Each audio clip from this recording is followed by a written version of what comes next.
asalaamualeykum wa rahmatullahi taala wa barakaatu. gannaaw ba nu sante yàlla julli ci Mohamed sangub sang yi man nag damay yeesal sama njébbal ci nga xam ne mooy sama sëriñ ci sama yaakaar tey ak ëllëg muy Alaaji Fàllu Mbàkke yal na yàlla koy leeram te taasu ci barkeel. ma di leen nuyu ci turu sama baay ki tax ñu gën kuñ warte gën muy son excellence le président Abdoulaye Wade. di leen nuyu ci turu suñu chef de délégation muy Lamine Thiam di doomu Kébémer di doomu président Wade waaye nag di leen nuyu ci turu ki nga xam ne moo defar infrastructure yi ngeen gis fii ci Sénégal muy Karim Meïssa Wade. di leen nuyu ci turu nag ki nga xam ne sama seex la léegi bi may ñëw laa ko ne nag ma daggal ay yére su ma ñëwee yéen waa Guinguinéo xam ngeen ma xam naa leen miin ngeen ma miin naa leen xamante nañ bu baax a baax a baax a baax muy nit ku baax ñoo bokk bureau ci assemblée nationale ñoo bokk benn matelas bu ñuy noppaloo ñoo bokk benn jotaay bu ñuy toog ñoo bokk ay yére yu ñuy sol Daba je t'aime tu m'aimes nous nous aimons yow sama xarit nga yàllaa def loolu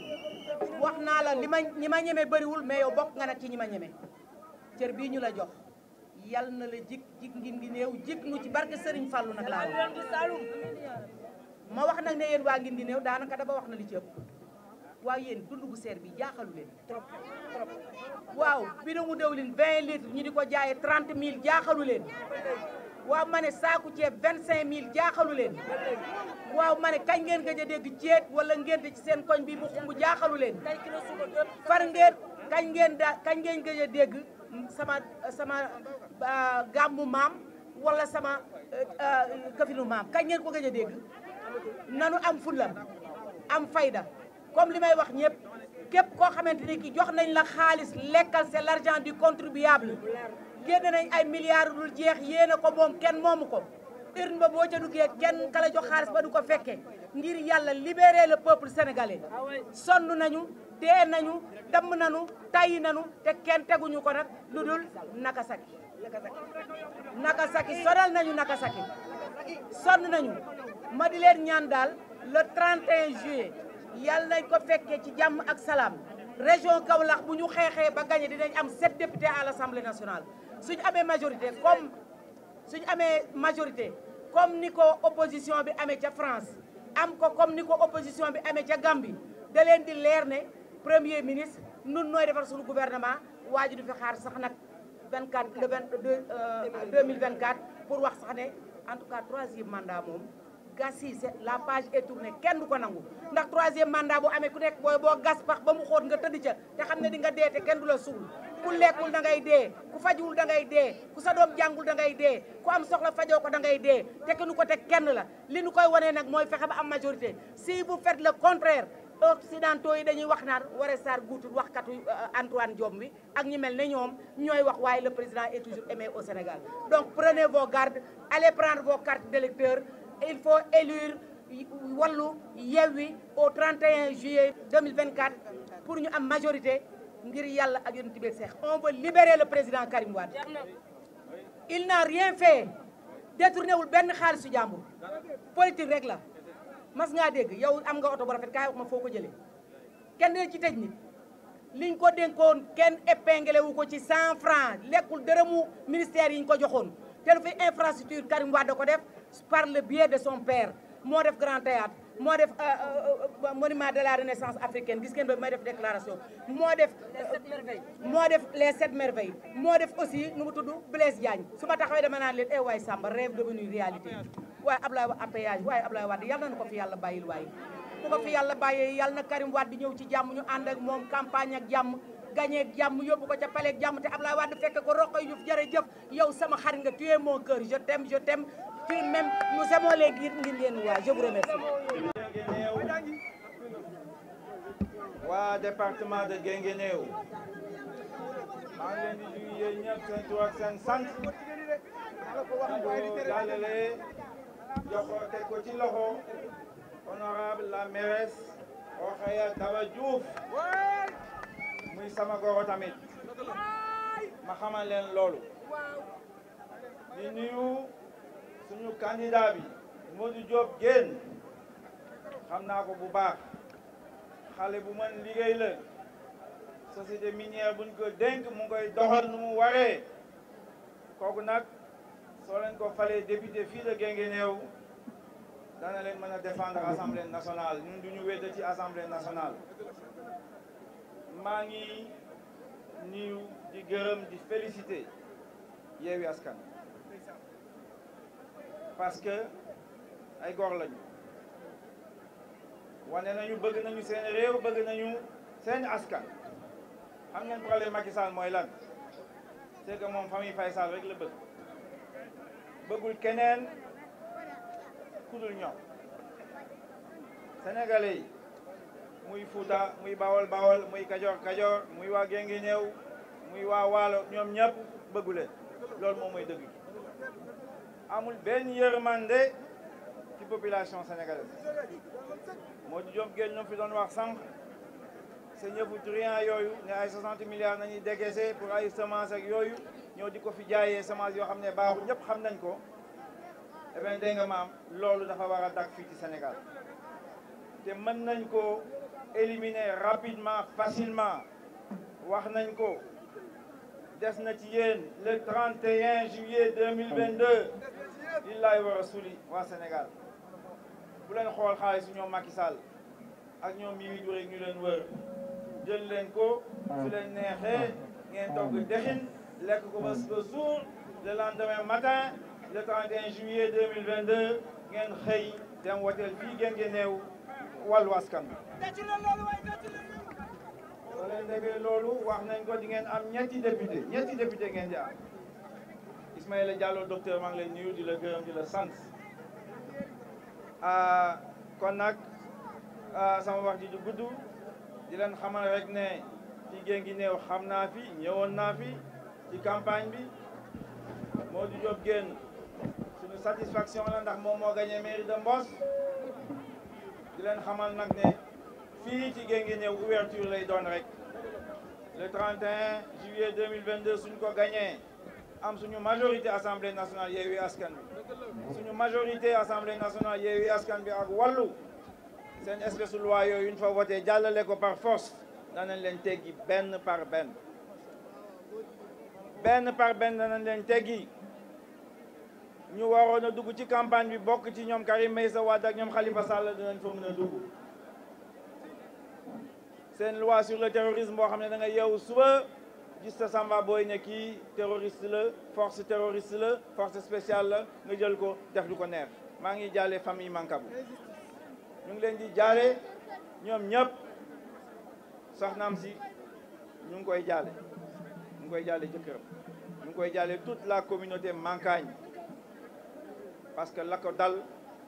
du yoon man xam naa ko bu baax ndax da doon ànd ak Cheikh Tidiane Gadio may daje Cheikh Tidiane Gadio ci ay réunion bu mujj bi forum de Bamako la woon ba ma doon waxtaan ak moom mu di ma wax Daniel Kabou muy sama nijaay ne kooku maamam la woon maamam la wala baayam la ma waxtaan ak moom muy xale bu yaru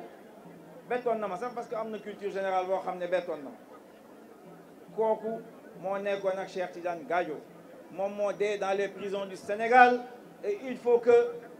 la vérité soit connue il faut que justice soit faite dama bëgg mu wax loolu mu leer moom mooy position Wallu Askan Wi mooy position maître Abdoulaye Wade mooy président de la coalition Wallu Sénégal fii ci Guinguinéo nag laa am chance wax ko danaa ko wax ñëpp xamee ko noonu on suit ça de très près parce que lii mënta continuer prison Sénégal nañ fay traité doomu aadama yi c'est pas normal Cheikh Abdou Mbacké ba mu génnee Cheikh Abdou Mbacké bu Touba ba mu génnee lam ñu nettali foofu toroxal yu ñu ko fay def c'est pas normal ku ñu mënta arrêté tamit doomu aadama nga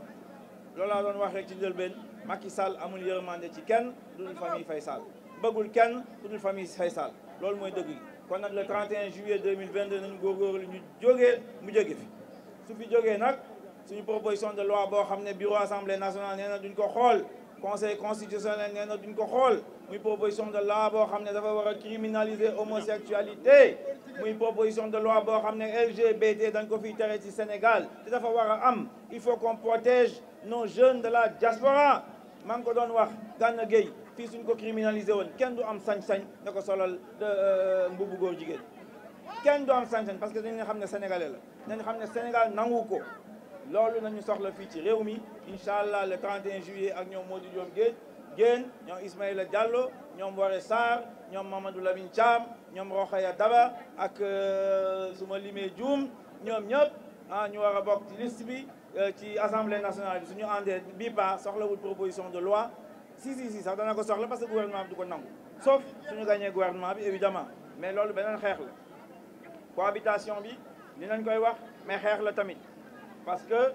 il faut que ñu imposer en ce moment là Macky Sall ñu imposer ko mu jël premier ministre boo xam ne ñun ànd nañ ci mais loolu mën na nekk en tout état de cause muy projet de loi muy proposition de loi mën nañ ko delloo assemblée nationale ñu criminaliser homosexualité bi bloqué fi l'agenda LGBT Sénégal jëm kanam parce que loolu la Serigne si bëgg Serigne Mountakha loolu la bëgg loolu la Serigne Mansour si Tivaouane bëgg ñoom ñëpp loolu lañu bëgg église beeg bois sacré bi peuple bi xale yi jigéen ñi ñëpp loolu la ñu bëgg suñu yaay loolu la ñu bëgg asalaamaaleykum wa rahmatullahi wa barakatuh maa ngi jox kàddu gi ci président Wade woon jiital ko mu ànd ak ñi mu àndal équipe bi yëpp ànd ak Adolphe Woré Sarr ànd ak équipe bi mu àndal yëpp maa ngi jox kàddu gi jàmbaari parti maa ngi jox kàddu gi ki amoon na contrôleur permanent du parti maa ngi jox kàddu gi doomi Abdoulaye Wade kooku may gan moom Mamadou Lamine Thiam vous avez la parole.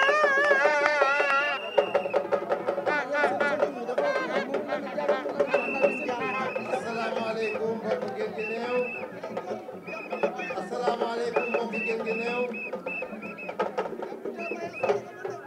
mbokk coalition Wallu ñu ngi leen di nuyu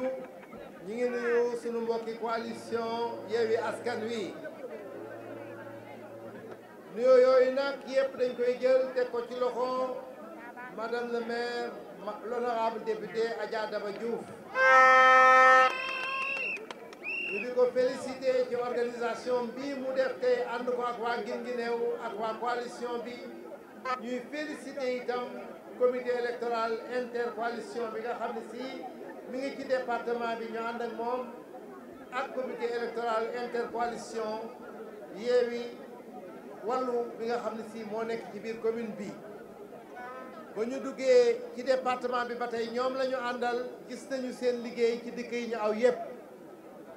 di wax rek ni le président Mamadou Lamine Diallo wax na ko il a commencé par féliciter nos frères de la coalition Yewwi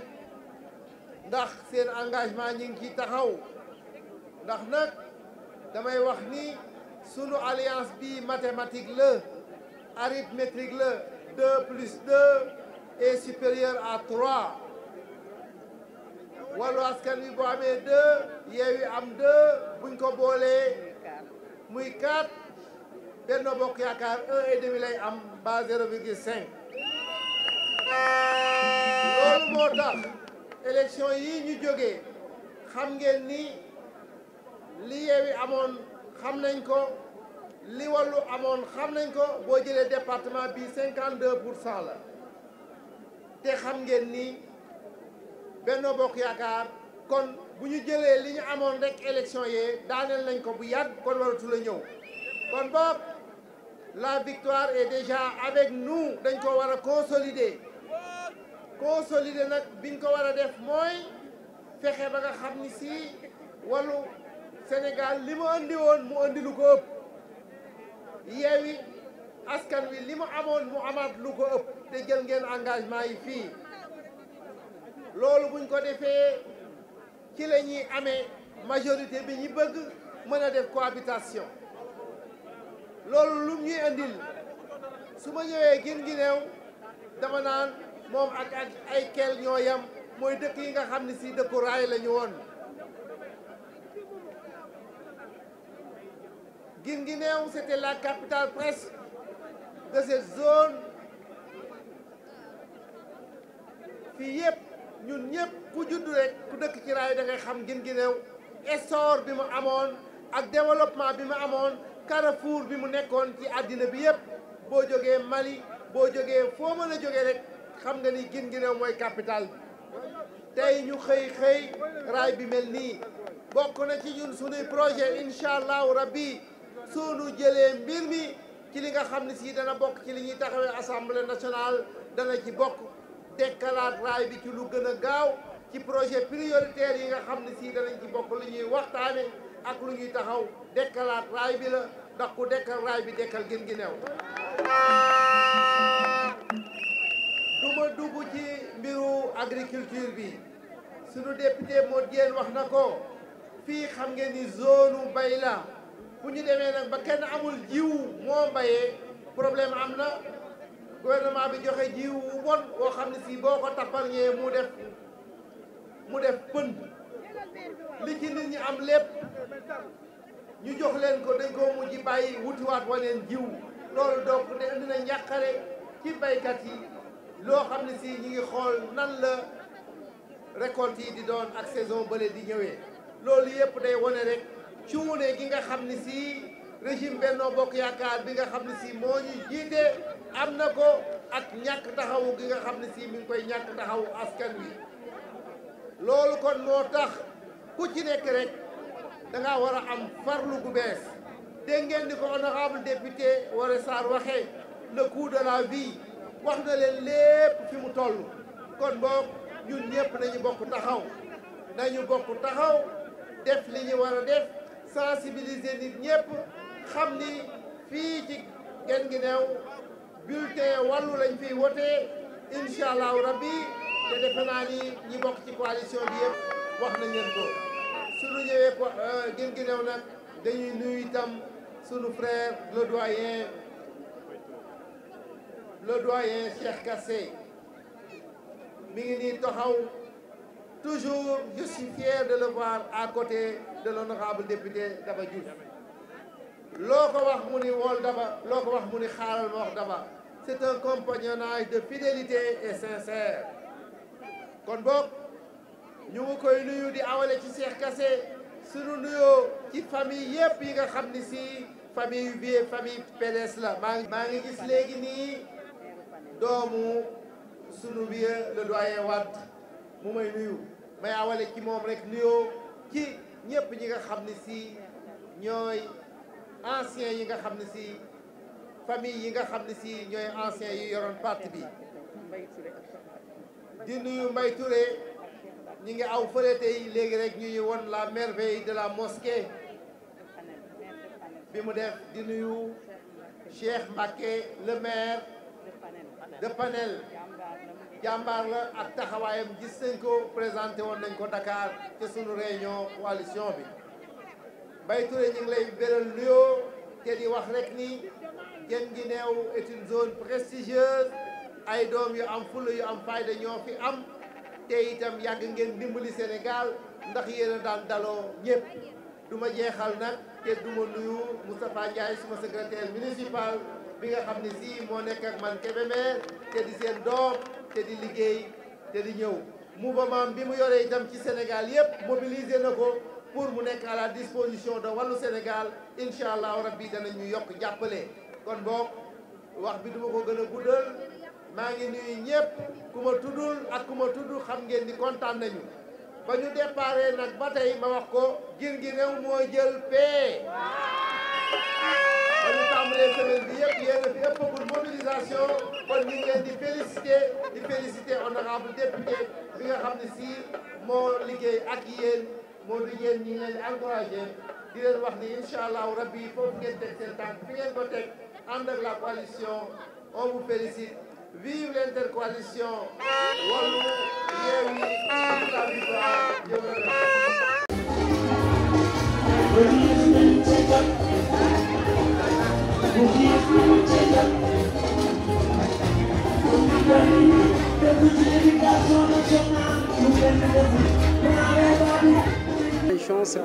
C'est pour avoir la cohabitation au niveau de l'Assemblée nationale. Je pense actuellement, personne n'en ignore. La situation est extrêmement difficile, voire même catastrophique. Nous vivons des moments extrêmement difficiles. Donc il est temps donc de fédérer nos forces. C'est la raison pour laquelle nous avions jugé nécessaire à l'époque que c'est plus nécessaire d'aller en solo. Parce qu'après à la sortie des élections locales, nous étions tous conscients d'une certaine chose. Par exemple, au niveau du département de Guinguinéo, Benno Bokk Yakaar avait remporté les élections au niveau du département. Mais si on était ensemble, nous allions remporter ces élections. Donc, à un moment donné, c'était vraiment une demande sociale, c'est une nécessité d'aller ensemble pour gagner ensemble ou de périr ensemble. C'est la raison pour laquelle donc on a choisi la bonne option, c'est d'être ensemble pour au moins changer la donne et nous présenter au moins d'ici 2024 un nouveau Sénégal, un Sénégal émergent, un Sénégal que vraiment tous les confondus se retrouvent. C'est ça le sens de notre coalition. Il nous faut impérativement, nous sommes les gars, parce qu'en fait actuellement je pense que le processus est déclenché. Ce n'est pas la première fois que nous allons des élections, donc ce n'est pas gagner d'avance, mais bon, nous allons nous redoubler d'efforts, nous unir la main dans la main pour essayer comment dirais-je, de se lever très tôt et de sécuriser surtout ça nos votes, parce que c'est extrêmement important. Et la mobilisation de voter massivement Wallu et Yewwi pour qu'on puisse avoir la cohabitation au 31 juillet 2022 pour avoir un Sénégal nouveau, un Sénégal où tous les Sénégalais et toutes les Sénégalais se retrouveront. Donc un Sénégal de paix, de prospérité. C'est ça le souhait le plus ardent que nous souhaitons notre cher Sénégal. Parce que le Sénégal est au-dessus de nous tous, c'est un indivisible. Merci.